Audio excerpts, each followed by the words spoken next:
Hey, y'all, come look at this. Don't talk while somebody else is talking. Let him finish. Let me rule. Then you can go ahead. Could you look at what I've now labeled as State's Exhibit 1 and compare it to what has been admitted as Defendant's Exhibit 1 and tell me whether or not those two documents, State's Exhibit 1, just for the purposes of the record, is a one-page document. Could you tell me whether these two documents contain the content from the same email? So the content appears to be the same, other than the fact that on the one that you just marked, there what appears to be the seal from the Fulton County, the Atlanta Judicial Circuit. And in fact, the one that I've marked as State's Exhibit 1 is the actual email that Mr. Steele would have had access to, correct? It's a portion of the actual email chain, given that it has that seal on it. Very often, if I'm sending an email, I'll just pick up from the last email that I sent to or from that individual. So that may well be. There may have been a prior email, but I mean, if it was between you and I don't remember exactly when it was. I'm showing you what has, I believe, been marked as Defendant Williams Exhibit number 2. Let's see if those two match. Give me 1 second, okay? Defendant Williams Exhibit 2. So you'd agree with me that Defendant Williams Exhibit 2 is in fact the top portion of the email that I have labeled and tendered as State's Exhibit, or not yet tendered, but labeled as State's Exhibit 1. Yes, that's correct. Your Honor, the state tenders State's Exhibit 1 just as evidence. All right. All right. Now, Admitted. Thank you, Judge. So looking at Defendant Williams Exhibit 2 and State's Exhibit 1, are you able now to say with any more clarity that Defendant Williams Exhibit 1 is a document, a piece of paper where a portion of the email chain that is contained within Defendant Williams 2 and State's Exhibit 1 has been extracted and pasted onto a piece of paper? So I can't speak for how Mr. Steele printed this up. I wasn't there in his office when he did that, or whenever somebody in his office did that. You are correct that what has been marked here as Mr. Williams Exhibit number 2 is part of a chain of communications between myself, yourself, Ms. Hilton, Mr. Steele, and Mr. Shart. Looks like there's a CC to Antonio Long as well. Yeah, so but these emails were sent after the State's Exhibit 1, which is also Mr. Williams Exhibit number 1. These emails dated, so you can see here, Ms. Love, this is dated June 6, 2024, 5:47 p.m. Yeah, this is dated June 6, 2024, 4:31 p.m. Right. So this is just part of the same line of communications that we were having, where I said, Mr. Copeland doesn't want to plead, doesn't want to testify, wants to take the fifth. Ms. Hilton responds, and then I respond to her response. And in her response, this is where you get your insignia for the Atlanta Judicial Circuit. Okay, so let me be clearer. The exhibit that is labeled Defendant Williams Exhibit 1, did you ever forward that separately to Mr. Steele or Mr. Sharp? I think I just forwarded. I mean, I wouldn't have had to because they got the emails. Right. Okay. So they got this email initially. All right, y'all, when y'all are saying this email, we have no idea what you mean. Can you refer to the exhibit numbers? They got Mr. Williams email number 1, exhibit number 1, which is the first email from June 6th at roughly 4:30 p.m. Then there was a response from Ms. Hilton, June 6th, 4:57 p.m. And that's marked Williams 2. Williams 2, thank you. And then I respond to that, June 6th, 5:47 p.m. Okay, so that's also on Williams 2, right? Yes. Yeah, okay. So as it pertains to my original question, Defendant Williams Exhibit 1 was never a communication that you sent separate from the emails that are contained in Defendant Williams 2 and State's Exhibit 1. Is that wrong or right? That is wrong. What did he say? Okay, so you sent, without forwarding the rest of what is labeled as Defendant Williams 2 and State's Exhibit 1, you sent an email that contained only the document that is labeled Defendant's Exhibit 1 to Mr. Sharp, Mr. Steele, Ms. Hilton, and myself. I sent it on June the 6th at 4:30. Right. And do you also see June 6th at 4:30, 1 p.m.? And when you say 4:30, you do mean 4:30, 1 p.m.? Yes. Do you also see June 6th, 2024 at 4:31 p.m. on the email State's Exhibit 1? Yes. And in fact, the email State's Exhibit 1 is at the bottom, meaning it came before Yes. the emails that were Defendant Williams Exhibit 2. That is correct. Okay. And so, given that State's Exhibit 1 looks as it does, are you saying that the email that is Defendant Williams 1 is the entirety and not a part of any other email chain that you sent? This email was the first email sent. Okay, so when I say this email, I'm referring to Mr. Williams Exhibit number 1. Okay. Was the first email sent on June the 6th of 2024. Okay. That is the first email.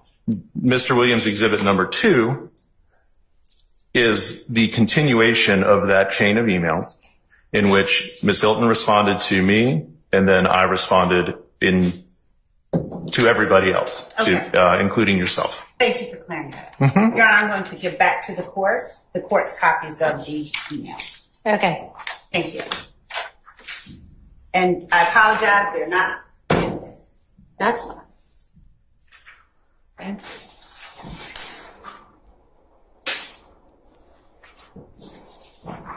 You were asked, Mr. Melnick, you were asked by Mr. Sharp, how did you become aware? And here we go. Mr. Melnick, do you remember Mr. Sharp asking you, how did you become aware that the state was talking to Mr. Copeland? Yes. And did you understand that question to me in 2024? Leading up to June 7th of 2024, yes. Okay. Did you answer how you became aware that the state was talking to Mr. Copeland? I did. How did you become aware? Because Mr. Sharp told me. Okay. And when Mr. Sharp called you, was that the first time that you were aware that the state had been talking to Mr. Copeland? I was aware of an interview that took place with, I think it was Investigator Viverito. I don't remember the date of that interview, but it was during a time when I was representing Mr. Copeland. But other than that particular communication, that was the first time I became aware of any direct communication between the district attorney's office and Mr. Copeland. And when you speak of the interview by Investigator Viverito, was that while she was with the DA's office or while she was with the Atlanta Police Department? I do not know. And was that interview one that you have seen or have knowledge as a part of the discovery in this case, or something different? I have knowledge of it. I've never seen the interview. I know that it exists. And was that interview a formal interview while he was in custody at the jail? Yes, as I recall. I mean, I haven't seen the interview, but I believe he was in custody at the time. Okay. Did you give permission for that interview, or did Mr. Copeland reach out to Investigator Viverito to talk to her? I have no idea. I did not give permission for that interview. I do not know if Copeland reached out to her or not. And had you been paid by Mr. Copeland or retained by Mr. Copeland to represent him on criminal charges at that time? Yes. And was that prior to March of 2023 that this interview took place? Yes. Do you recall at any time representing to any member of the district attorney's office in 2023 that Mr. Copeland had not paid you for your services? No. Do you recall telling a member of the district attorney's office that you were not representing Mr. Copeland on his criminal charges because he had not paid you? I'm just asking if you remember. If you don't, that's fine. I don't. Okay. No, I represented him in his criminal charges to the end. We understand. Yeah. And when Mr. Sharp called you, what was it? What did he say to you exactly? He said that Mr. Copeland was being called as a witness the next day, June the 7th of 2024. So at what point how did he tell you that the state had been talking to you? During the course of that conversation. What did he tell you exactly? He just said that the state's been speaking to Mr. Copeland. How many times have you spoken with Kenneth Copeland between the time that Mr. Sharp called you and the time that you resolved his criminal matter before? How many times did I speak with him between June of 23 and June of 24? I mean, I can't give you an exact number, but Mr. Copeland has always been in communication with me. Did you speak with him more than one time? Yes. And during your communication with him, did he always have access to your phone number? Always. Did he appear to always be aware that he could reach out to you at any time? This is something where we're going to have to, I don't feel comfortable. I can stop and pull that question all the way back. All right. And the court can decide if the next question is privileged. Did you assure Mr. Copeland? I'm not going to talk about anything I said to Mr. Copeland. Period. I'm not going to talk about anything that I said to Mr. Copeland. Okay. Based on how you have already testified, is it safe to say Mr. Copeland didn't reach out to you and say to you? I'm not going to talk about any communication I had with Mr. Copeland. Pow. Do you have any idea why it would be Mr. Sharp who first alerted you that the state was talking to Mr. Copeland? No. And are you aware of any communications Mr. Copeland made to state as it pertains to your representation of him after his criminal case was resolved? I'm not. Do you recall, you indicated that you spoke with Mr. Abadi in the district attorney's office regarding Mr. Copeland as a witness in the case that we are in trial on now. Yes. Do you recall telling Mr. Abadi that you were not representing Mr. Copeland beyond the criminal case? No. Was the time or times that you spoke with Mr. Abadi in the context of resolving or getting a bond for Mr. Copeland's criminal charge? It was primarily with regard to the bond and the underlying criminal charges. I don't believe Mr. Abadi has much, if any, involvement in this case. What is your recollection of what it was that you said to Mr. Abadi or anyone else regarding your representation of Kenneth Copeland beyond his criminal charges? I don't really recall having, other than the fact that, he's talked to me and I've talked to the state, I don't recall having in-depth conversations about it. Y'all were still in the middle of jury selection. It wasn't much of an issue. Understanding you don't recall having in-depth conversations about it, what is it that you recall telling Mr. Abadi or any other member of the state about your representation of Kenneth Copeland beyond his criminal charges? I don't really have any independent recollection of anything specific.